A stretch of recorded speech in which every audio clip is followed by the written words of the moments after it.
Hey everybody, welcome back to the channel. If we haven't met, I'm Rachel. I think it's time for a little bit of a check-in. How's everybody doing? I don't know about you, but I'm starting to feel like I'm being pecked to death by chickens, one ridiculous headline and frustrating update at a time. Have you ever heard that phrase? That's what the world is feeling like these days. You get bombarded with 100 little things daily, most of them annoying or absurd, or both. Stupid decisions being made left and right. Things that shouldn't matter, but somehow they do, and they are ridiculous. And before you know it, you've forgotten what you are actually supposed to be paying attention to. I think that's the point, actually. Distraction is the point. There's a funny thing that happens when you get buried in the minutia. You lose sight of the big picture. I think W.C. Fields said it best. If you can't dazzle them with brilliance, baffle them with bullshit. And we are absolutely getting buried in it. Let's face it, none of us are expecting brilliance of any kind from anyone currently in charge, but the bullshit, that's on point. Personally, I'm about ready to move to the middle of nowhere with my dog, my husband, my grown kids, and raise chickens. Chickens that aren't going to peck me to death and just give me some really good eggs. Seriously, because the crap that we are getting bombarded with on the daily, it's exhausting. Sometimes it feels like we are all caught up in one big magic trick. Where the magician waves one hand with a flourish and everyone oohs and ahs, and while the real trick is happening with the other hand. We're surrounded by sleight of hand, political magic tricks designed to keep our focus on the wrong side. It's the classic, look here while something way more important is happening over there. It's the wizard yelling at you from the stage, but telling you to pay no attention to the man behind the curtain. Meanwhile, the things that actually matter, your health, your food supply, your money, and your peace of mind, are being messed with in plain sight, and the foundational, game-changing things get intentionally buried under the noise. Whether it's politics, media, or just the general chaos of life, these distractions are not accidental. They're the point.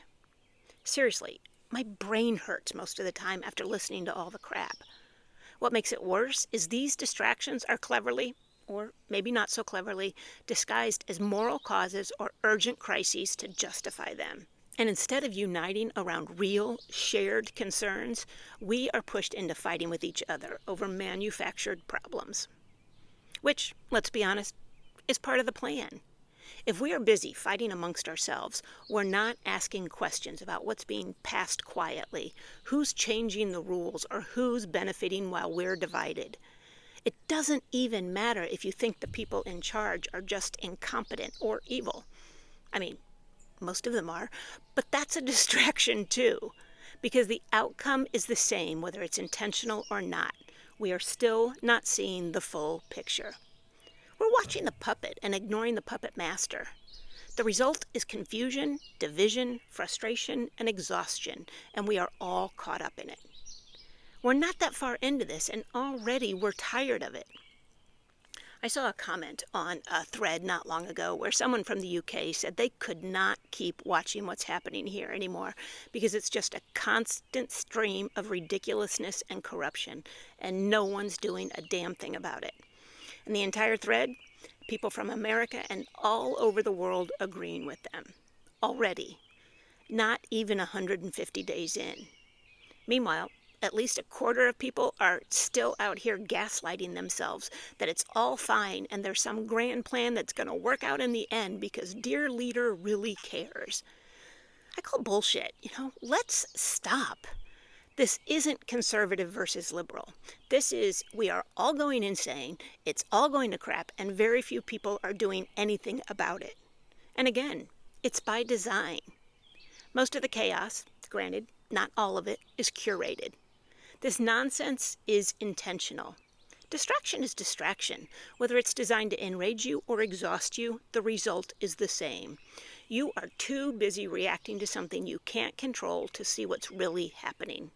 Have you ever heard the phrase, never wrestle with a pig in mud because you both get dirty and the pig likes it? That is what we are doing when we engage with every little ridiculous fight, every dumb headline, and every petty jab. We are rolling around in the mud with pigs who love it there. And then there's the 24-hour news cycle. Even if you have ditched mainstream media, your TikTok, your YouTube, your Instagram feed, they are throwing updates at you constantly. Even if it's news you agree with or creators you like and follow, is it actually helping you to stay that plugged in? Or is it just burying you deeper in the noise? I went back and looked at a news source I followed, their Instagram and their YouTube. The YouTube channel averages a minimum of 12 to 15 videos per day, each 18 to 15 minutes long.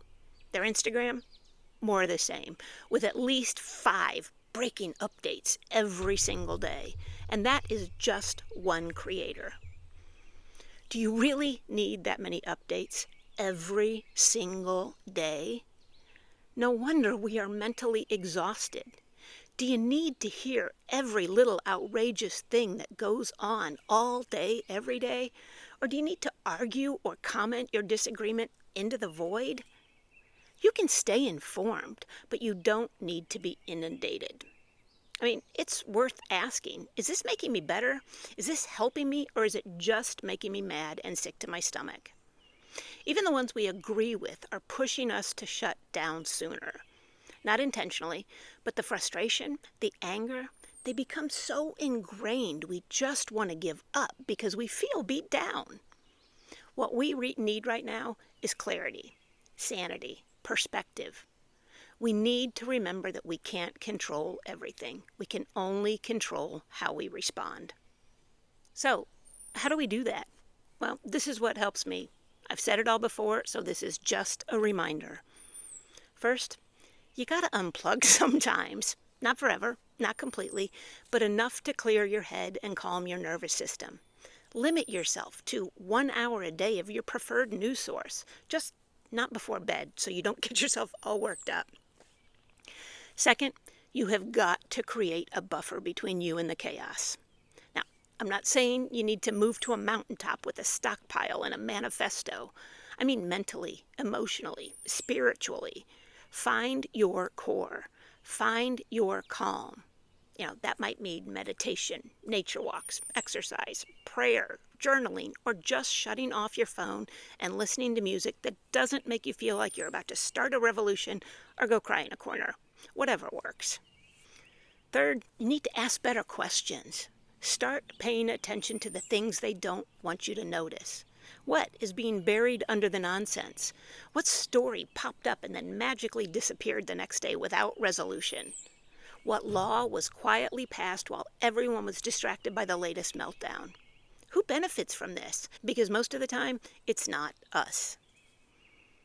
Fourth, choose where your energy goes. Not everything deserves your outrage. Some things just deserve your focus. Your decision to opt out of the circus and start creating something better in your own life. Because the more you focus on what you can control, the less power the rest of it has over you. Someone recently sent me a video of a YouTuber ranting about how everything going on right now is destroying our mental health. And honestly, in that respect, they weren't wrong. But then they launched into how if they hear one more person suggest deep breathing, taking a walk, or practicing gratitude, they're going to throat punch them. Because none of that fixes the mess we're in. It doesn't lower prices, bring back jobs, or restore benefits. And apparently, they are also sick of hearing that we need to be resilient. Because in their view, resilience implies that we have a choice, and they don't believe we do. Now, I'll be honest, that one I took a little bit personally. Because while I fully understand the frustration, I completely disagree. It feels like a cop-out. No, not all choices are easy or fair. But saying we have no choice at all, that's giving up.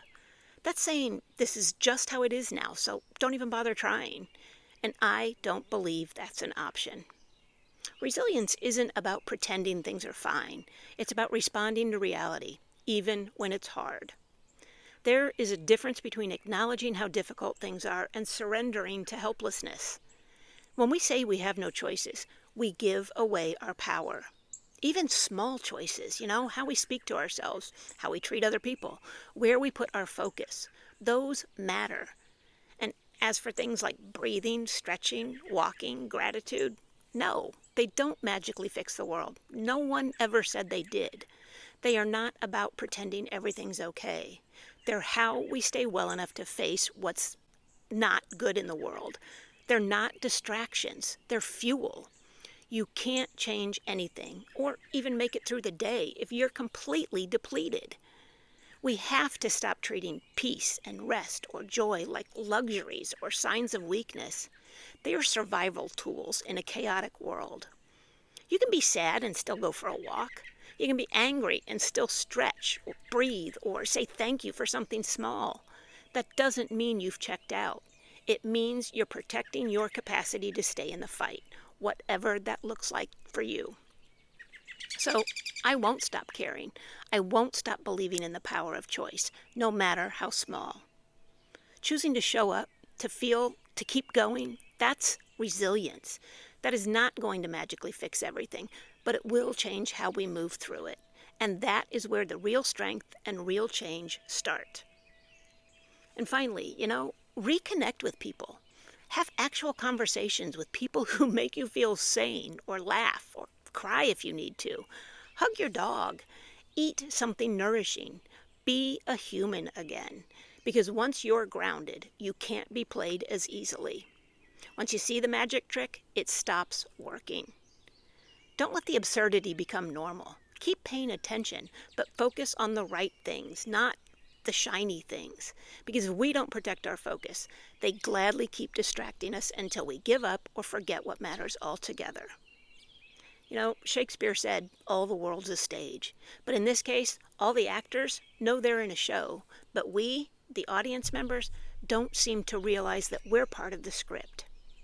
If you don't want to be part of that script, you need to opt out of the distraction and stay grounded in what actually matters to you, your values, your priorities, your time, health, and sanity. You have to be the kind of person that can ignore the noise and keep your focus. While all this is happening, we need to remember this. We cannot tie all our happiness, our sanity, to things that are completely out of our control. That just leads to burnout, bitterness, and bone-deep exhaustion. We hold the line in the ways we can. We take care of our corner of the world, and we keep going. And maybe, just maybe, something good comes out of this in the long run. I know, but stick with me. Maybe this is ripping the covers off something deep and long buried in this country. Maybe it's exposing a level of corruption and control we didn't want to believe was real. Maybe it's shining a light on the cost of complacency. Maybe it's forcing people, some for the very first time, to really look at what they've ignored for too long. The systems that were never built to protect all of us equally. Maybe it's waking people up, slowly, painfully, but still. Some people who were quiet before are starting to speak. Some who never paid attention are asking better questions. And that might be a bright spot, because no real change happens without discomfort. And while I wouldn't wish this level of chaos on anyone, if it shakes a few people out of their fog and helps them see clearly for the very first time, maybe that's something we can work with. Or maybe I'm delusional. I don't know. I hope this all makes sense. Thanks for watching. I appreciate you. As always, take care of you, and I will see you the next time. Bye-bye. Oh, almost forgot, in case anybody wonders. There's today's shirt. Have the day you deserve. Kind of perfect, don't you think? Talk to you later. Bye-bye.